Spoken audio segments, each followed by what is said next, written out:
Hi there. I just want to take a quick second to show you how to prepare for the May calendar with your testing and all that. So let's get started. First, you're going to go to the Aiken Innovate website. And then right here, we've got a direct link to the May calendar.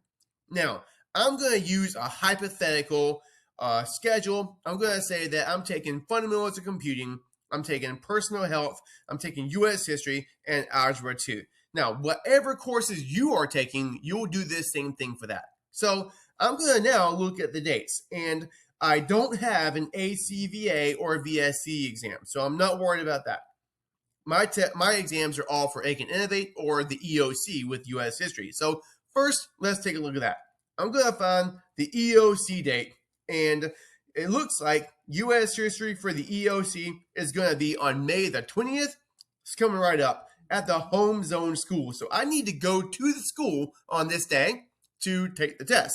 And so if I needed specific school details about what to do, where to go, you can call the school to get that information. As they send it to us, we will give it to you, but the best way to get a direct line to them is to call them up. Now, so I'm going to actually write down on my calendar or on my planner that May the 20th is when I'm taking the EOC for U.S. history. Okay, and then I've got algebra 2, fundamentals of computing, and personal health. Now, those are all Aiken Innovate regular high school courses. And so what that's going to look like is I'm going to take exams on our scheduled exam days. So that's going to be the 26th and 27th. Those are going to be the days that, if you look right here, we're taking final exams. And so the time for the exams is 8 to 3:30.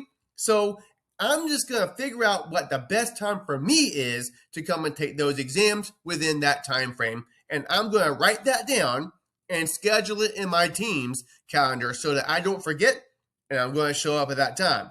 Now, keep in mind that on the exam days, you're going to need to finish up your exam by 3:30. So don't come in at 3:15 expecting to take your exams. Come in and give yourself enough time to prep for that. Then we also have other dates on this calendar, such as awards and whatever else that might pertain to you. So take some time as a family, write these dates down on a planner, and I'll see you guys when you come.